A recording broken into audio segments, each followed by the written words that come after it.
आज हमारा एक मिजाज बन गया है कि हम ये सोचते हैं कि अगर हम ये काम नहीं करेंगे तो ये होगा नहीं। मैं एक जगह गया, मस्जिद बन रही थी और लोगों ने कहा हजरत मस्जिद का चंदा हो जाए। मैं ठीक चंदा कर लूँ, मस्जिद का अच्छी बात है।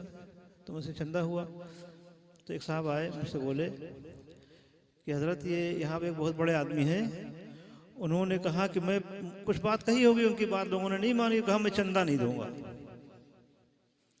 मैं चंदा नहीं दूंगा। और काफ़ी अच्छी रकम देने वाले थे वो, तो उन्होंने मना कर दिया कि मैं चंदा नहीं दूंगा।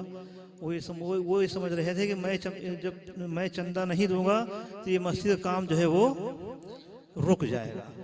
लोग परेशान बेचारे कि इतना बड़ा आदमी है, नाराज भी हो गया, पैसा भी नहीं देगा, तो मस्जिद का काम रुक जाएगा। मुझसे लोगों ने कहा तुम ये क्यों समझ रहे हो कि वो पैसा नहीं दे रहा है, उसका खफा हो गया है, गुस्सा हो गया है, तो हमारा काम रुक जाएगा। ऐसा नहीं है, तुम ये समझो कि उसका पैसा अल्लाह की बारगाह में कबूल नहीं है ना। उसका पैसा अल्लाह की बारगाह में कबूल नहीं है, इसलिए उसका ऐसा मिजाज बन गया, उसने कह दिया मैं पैसे नहीं दूंगा। तो नेक काम जब करिए तो आप ये सोचिए कि हम अल्लाह ने हमारे इस काम को कबूल किया है, तभी हम ये नेक काम कर रहे हैं। और अगर उसमें कोई रुकावट आ जाए, कोई ये कहे कि हम इसमें हिस्सा नहीं लेंगे, हम इसमें शिरकत नहीं करेंगे, तो आप ये समझ लीजिए कि मिन जानिबिल्लाह ये चीज़ जो है अल्लाह को पसंद नहीं, मंजूर नहीं है।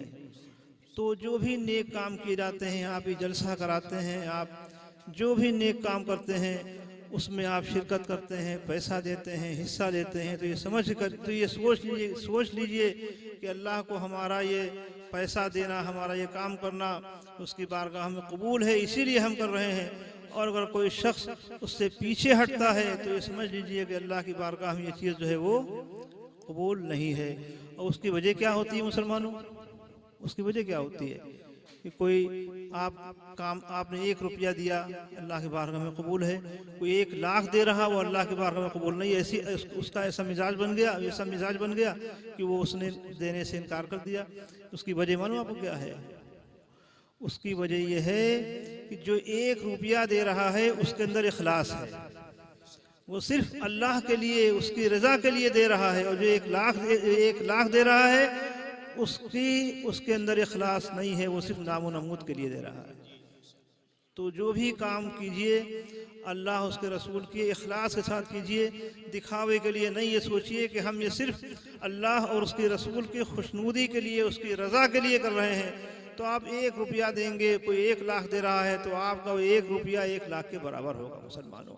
लेकिन सिर्फ इखलास होना चाहिए, अल्लाह उसके रसूल की रज़ा के लिए वो काम होना चाहिए मुसलमानों।